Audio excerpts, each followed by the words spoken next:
size of this book, that 20 years ago, the same computer would be the size of this room. It would have to have all kind of special air conditioning and everything else. They got computers more powerful. It's as small as this book. They'll do twice the work. The medical industry also using computers to receive signals from the brain and operate limbs that were paralyzed, that had no hope of working. The White House, on this month's Info World, which is a recognized magazine in the computer industry, the White House has now even gone to using computers. So what? So here's what we do. We do like our teachers told us. You put your hands on your niece's shoulder, your nephew's shoulder, your kid's shoulder, and you tell them to believe in themselves. You tell them to be the best at what they do. Mrs. Abram, those of us who came from Mary White in the 7th grade used to have a saying. She say, hit your wagon to a star and keep your seat until you get there.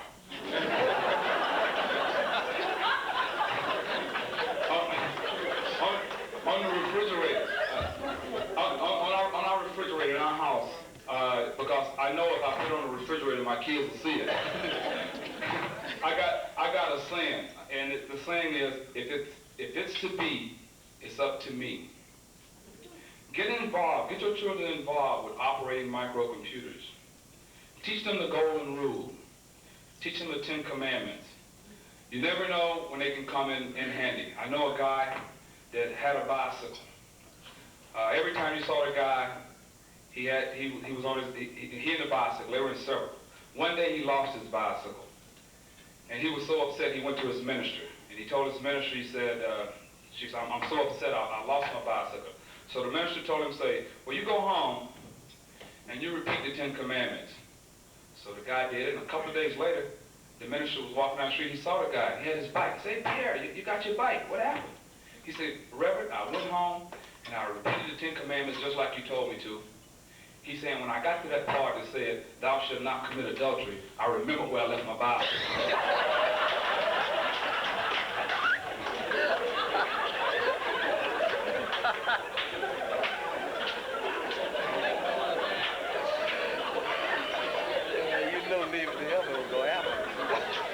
In summary, I told you that breakdancing is our future. I told you that technology is our future. I told you to teach your children pride. I told you that computers are the future. I told you your children are the future. Thank you.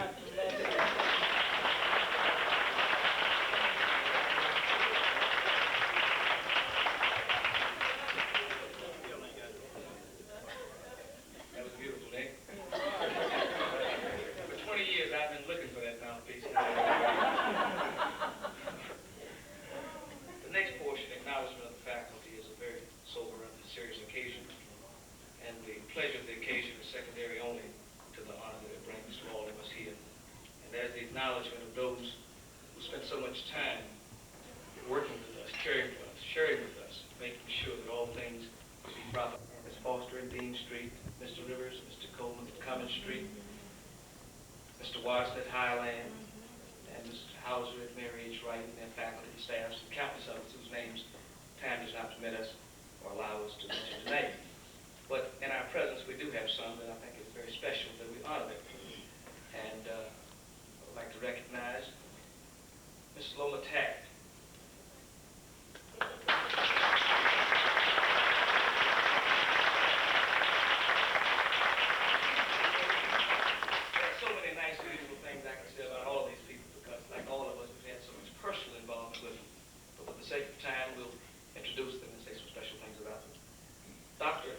Watson.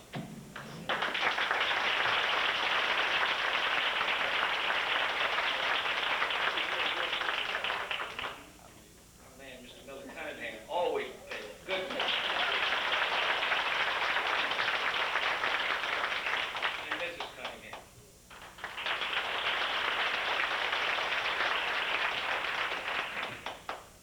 Miss Lutricia, got a lot.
the expressions from Ms. Lola Taggart.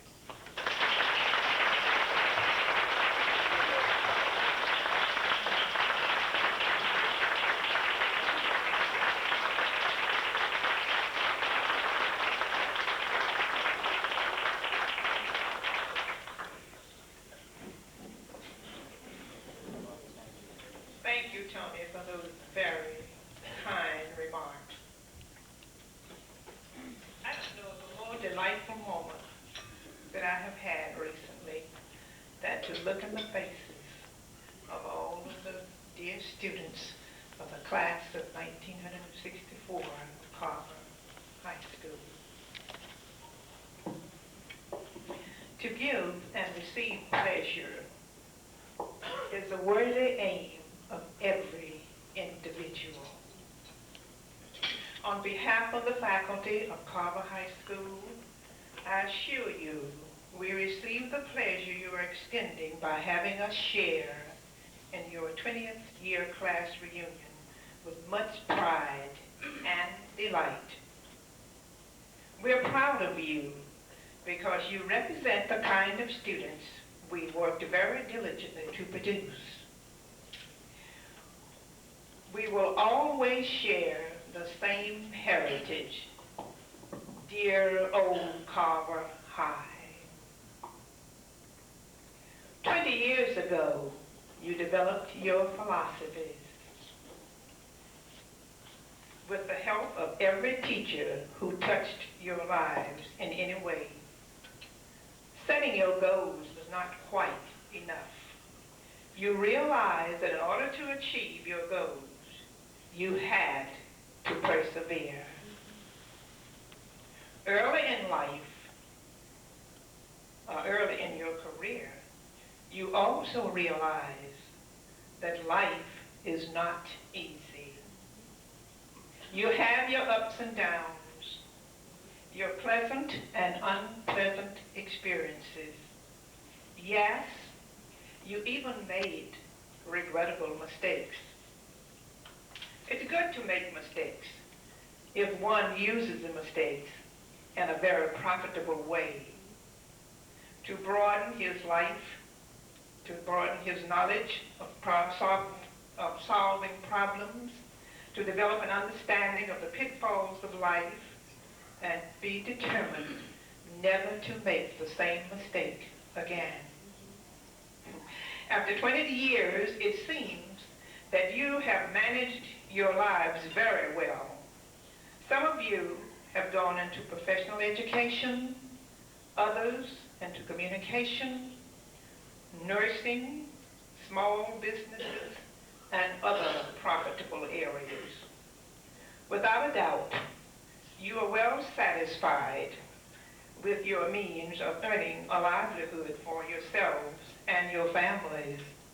However, I would like to advise you that you are now at a very strategic vantage point.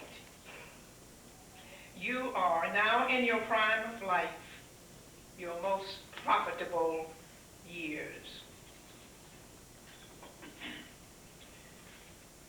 You are 20 years more knowledgeable, and a challenging future lies ahead of you and your children. This is an excellent time to retrospect, reevaluate, choose priorities of what and how you can and will help others to meet the challenges and changes.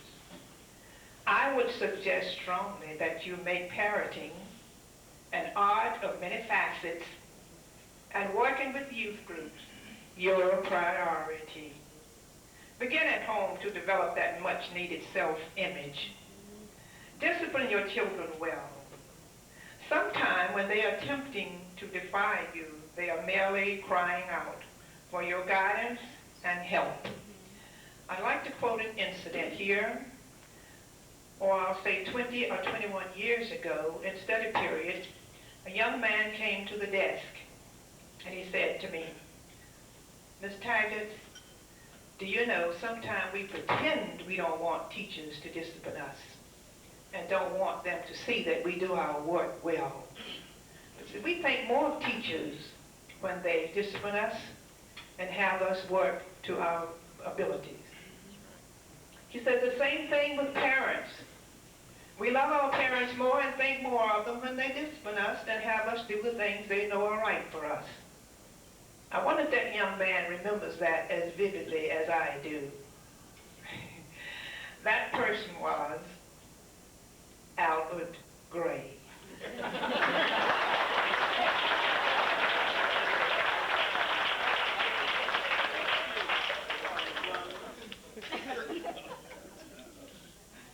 That statement confirmed much that I was already doing and taught me a great deal.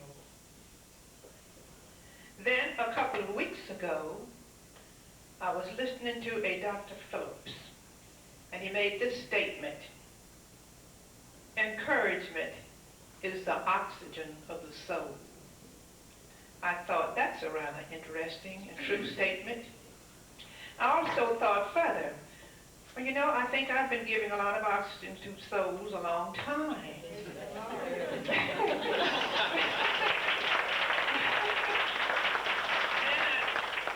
Well, maybe we named it something else in the classroom, motivation.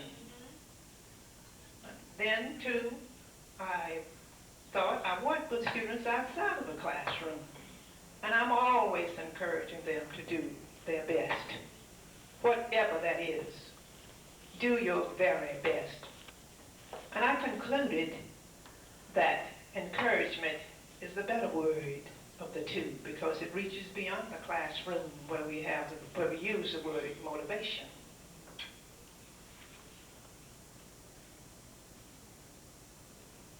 I wonder how many of you encourage your children and young adults as you should. Did you encourage your children and your family to watch history in the making during the Democratic National Convention and the opening ceremonies of the 23rd Olympiad? If you did encourage them, then you exposed them to 5 of the most profound, knowledgeable, and eloquent speeches in history. Not only should you have encouraged them to listen, you should have discussed the speeches afterwards with them.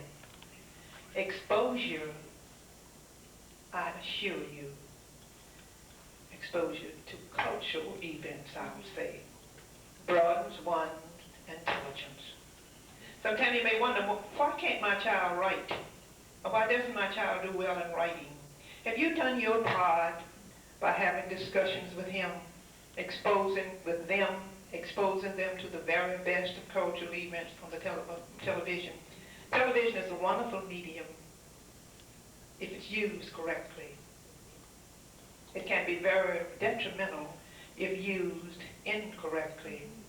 It is your responsibility as young parents, or it was from the very beginning, from the time you had tiny tots, to help them to determine which programs are worthwhile. I'm not saying take the programs that your children enjoy on television from them, but help them to determine that they must listen to some very cultural programs as well as they shoot them up for whatever they enjoy listening to. Then there was the occasion of the ceremonies of the Olympiad, which would have encouraged any youth, especially black youth, to witness the carrying of the torch by Jesse Owens' granddaughter, Hemphill, I believe her name is, Rayford Johnson, who persevered in spite of an injury to reach the top of the steps to light the Olympic torch, and Moses, who held the Olympic flag and gave the Olympic oath. Of course, you and I know there were many more occasions or many more of the Olympic activities that you and your children should have looked at. Sacrifice. Find some time to look at it. I was rather let down when the young lady said to me, I have just come from volleyball practice.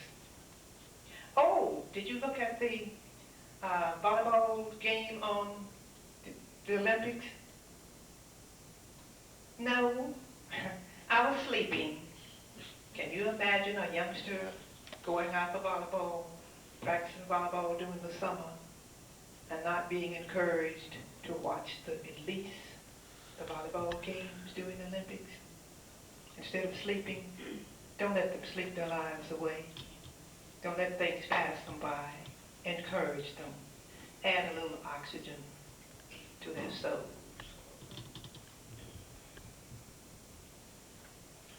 My young friends, the opportunity to give oxygen to the soul of youth are all around you. Do you recognize them and take advantage of them? In dealing with youth, I would admonish you to keep these phrases in mind. Developing philosophies, goal setting, persevering to the end. There is dignity in work. All of these to ultimately lead to the one important fact. If one is qualified, there isn't anything that can hold him back. I'm getting a lot of amens. Thank you. And these words of our renowned, the Reverend Jesse Jackson, our time has come. May God bless you and give you guidance in determining time has come for what? In other words, what am I going to do to help make things better for my children and the future generation?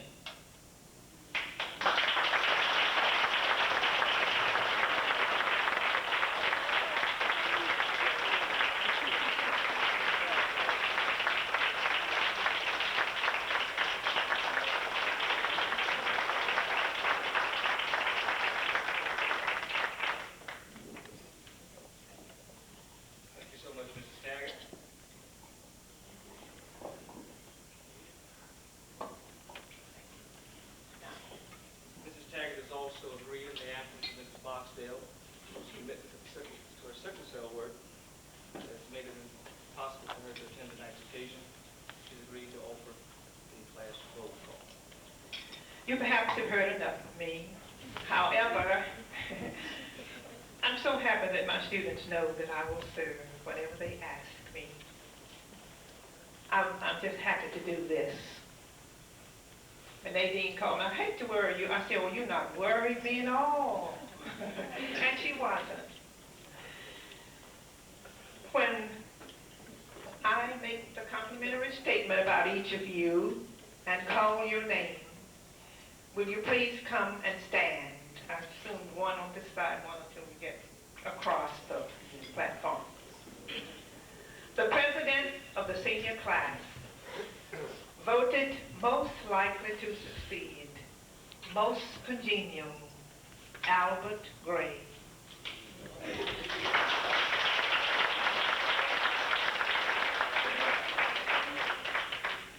Maybe if you come here, Albert, and the others would just fall in, I think might be.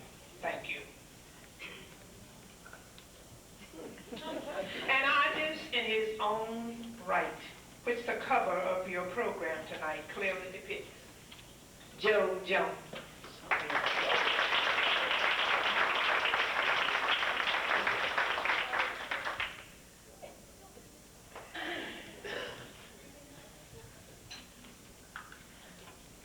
This young man is a product of Mr. J.C. Abercrombie's masonry class of Carver and is the proud owner of his own business, Pride Masonry.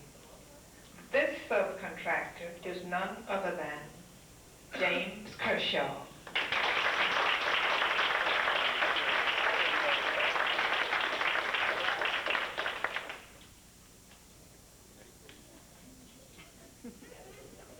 A young lady who was so inspired by her typing teacher that she literally ran to the typing class at dear old Carver. Since 1966, she has typed her way from the Department of Navy in Washington, D.C. to the worldwide familiar company of W.R. Grace of New York. Miss Patricia Alexander remembers this well. Helen Black Smith.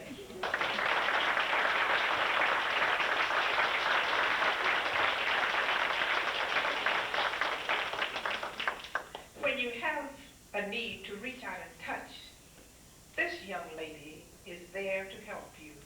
AT&T's own Ann Nichols Sims. Not here, absent today. We are graced to have with us this evening our own First Lady of the class of '64, Janice Bailey Whitaker.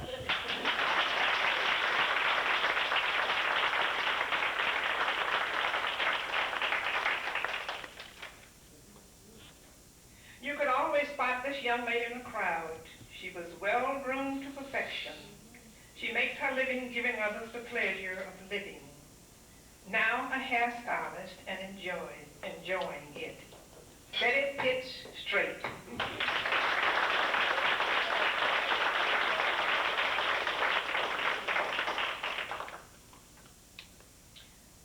Serving others is what she does best. From the corridors of the Spartanburg General Hospital to the aisles of Mount Moriah Baptist Church, she always has a smile she wears proudly. I'm sorry, I missed. She always has a smile, and she wears her nursing uniform proudly. Myrtle Harris Prelo.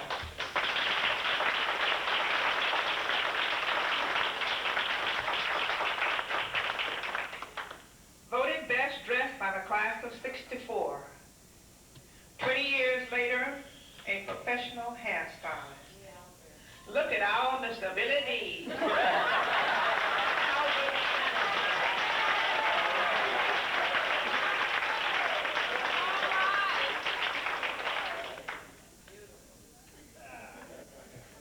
As captain of Carver's football team in '64, this person played the position of guard. He also received a trophy for sportsmanship. As he was 20 years ago, he is now. Just as cordial, Thomas Bruce Robbins.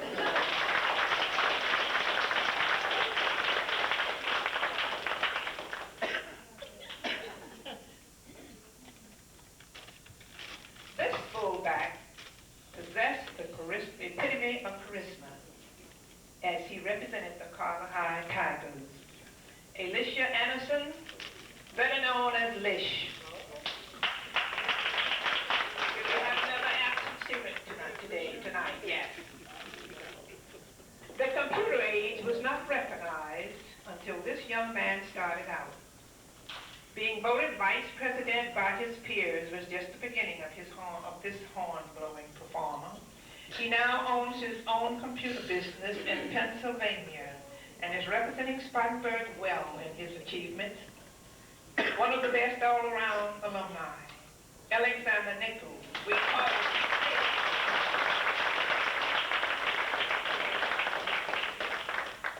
the composer of our class song, voted most talented by her senior class, Lilly Finley Gift.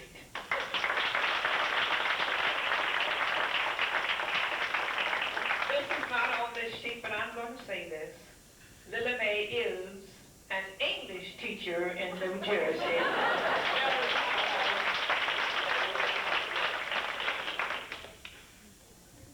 The Spartan Radio Broadcasting Channel 7 didn't know what efficiency was until this young lady took her seat there as executive secretary. Mrs. Alexander, you trained them well. Shirley Hollis Elmore.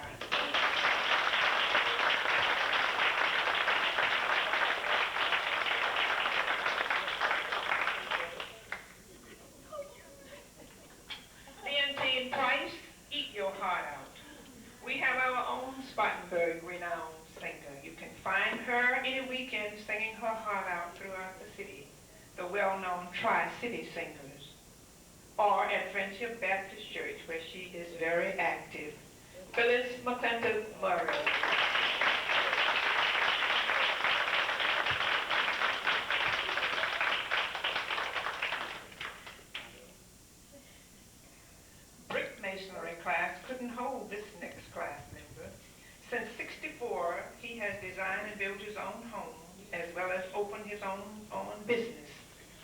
Mr. Abercrombie's prize student, Calvin Gaston Heyward.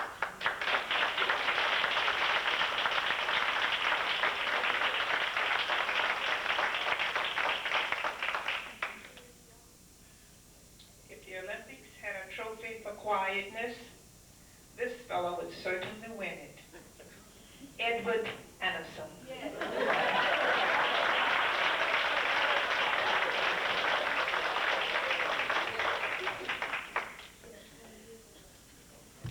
The best halfback on the Carver High football team, Jimmy Wilson.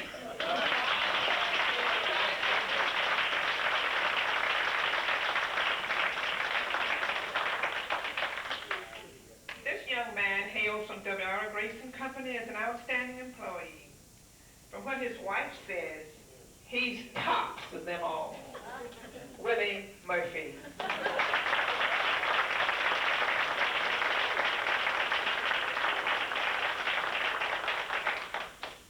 Always smiling and joking, hailing from Georgia. We couldn't enjoy a reunion without Barthaniel Wertz.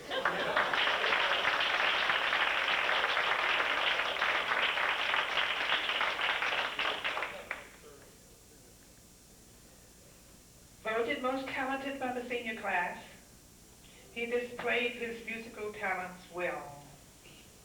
Cornelius Cade has not arrived yet, late this morning. Quiet, petite, and remains the same 20 years later. Dorsey Gory Gibson.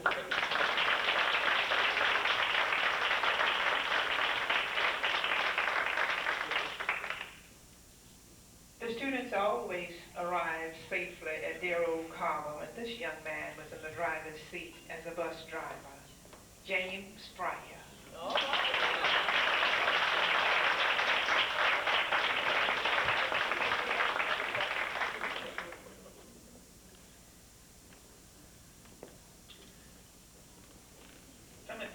We don't mind you walking a little further around. We can see you better, maybe.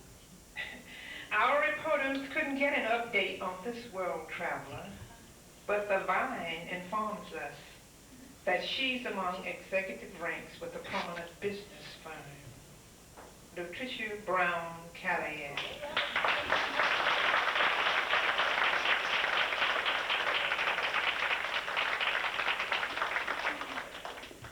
Working hard in the masonry field. I'm sorry, I thought that was wrong. Working hard in the missionary field. This quiet young lady hasn't changed very much from the way we remember her 20 years ago. Still quiet and pleasant. Nancy Martin.